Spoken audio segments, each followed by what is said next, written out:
लेकिन यहां पर लकड़ियां खत्म हो चुकी हैं और लखनऊ के दोनों शमशान घाटों पर लाशों की कतारें लग गई हैं और शव जलाने के लिए लकड़ियों की भारी कमी यहां पर देखी जा रही है और स्वयंसेवी संगठन और समाज सेवी आगे बढ़कर के आए हैं और यहां पर लकड़ियां माफ करिएगा पहुंचा रहे हैं। तो चलिए इसी खबर पर ज्यादा जानकारी के साथ हमारे संवाददाता जुड़ेंगे। उससे पहले आपको बता दें यहां पर भारी किल्लत देखने को मिल रही है, लकड़ियां यहां पर खत्म हो चुकी हैं, लकड़ियों की भारी कमी देखने को मिल रही है। तो आपको बता दें कोरोना का कहर लगातार बढ़ता हुआ नजर आ रहा है, इसके बाद मृतकों की संख्या में भी अब इजाफा देखने को मिल रहा है। एक बड़ी खबर निकल करके सामने आई है कि शमशान घाटों पर अब लकड़ियों की कमी हो गई है।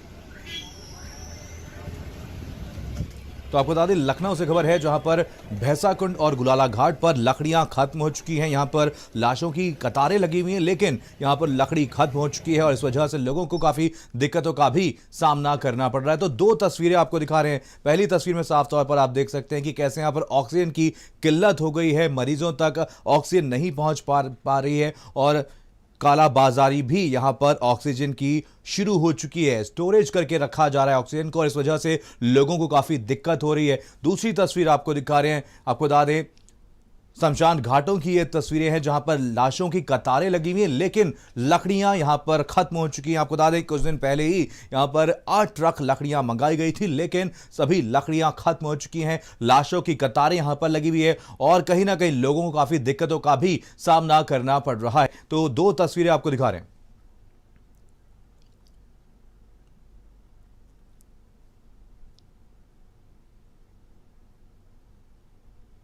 चलिए इसी खबर पर ज़्यादा जानकारी के साथ हमारे संवाददाता जुड़ गए हैं। अवैस उस्मानी हमारे साथ, माफ करिए रवि हमारे साथ, हमारे संवाददाता दिल्ली से जुड़े हुए हैं, संजय लखनऊ से जुड़े हुए हैं, विवेक हमारे साथ कानपुर से जुड़े हुए हैं और धीरेन्द्र हमारे साथ प्रयागराज से जुड़े हुए हैं। सबसे पहले रुक करेंगे लखनऊ का, हमारे साथ हमारे संवाददाता संजय जुड़े हुए हैं। संजय, यहां पर एक बड़ी खबर निकल करके सामने आ रही है कि शमशान घाटों पर अब लकड़ियां खत्म हो गई हैं। कुछ ही दिन पहले सरकार की तरफ से 8 ट्रक लकड़ियां मंगाई गई थी, आखिर क्या वजह है कि लकड़ियां खत्म हो गई और क्या कुछ इंतजाम अब यहां पर किए जा रहे हैं?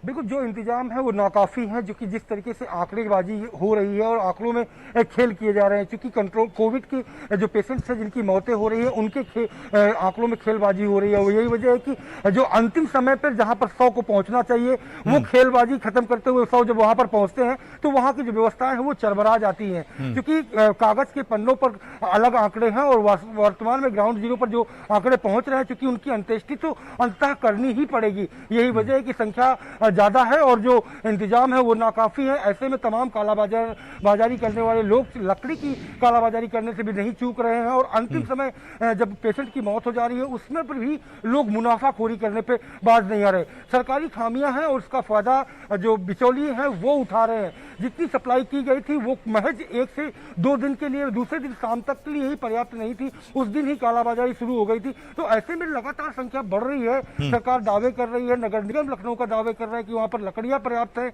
वहां पर जो इलेक्ट्रिक शव जलाने की जो मशीनें हैं वो कंप्लीट चल रही हैं, लेकिन वहां पर वेटिंग लगातार बनी हुई है। लोगों को जो मतलब कि कालाबाजारी करने वालों से मुंह मांगी रकम देकर के लकड़ियां लेनी पड़ रही है। तो ये एक बड़ी मुसीबत है सामने, लेकिन सबसे बड़ी मुसीबत के साथ साथ ये एक बड़ी परेशानी उठ के सामने आ रही है कि जो जिम्मेदार लोग हैं वो अपने अधिकारियों की बात मान रहे हैं, जबकि ग्राउंड जीरो की हकीकत उन तक सीधे पहुंच रही है, लेकिन उस पर विश्वास नहीं कर रहे और यही वजह है कि लोगों को समस्या से दो चार लगातार होना पड़ रहा है। मनीष, बिल्कुल संजय बने रहिए। इसी बीच एक बड़ी खबर आ रही है प्रयागराज से, एक बड़ी खबर है जहां पर तेजी से कोरोना का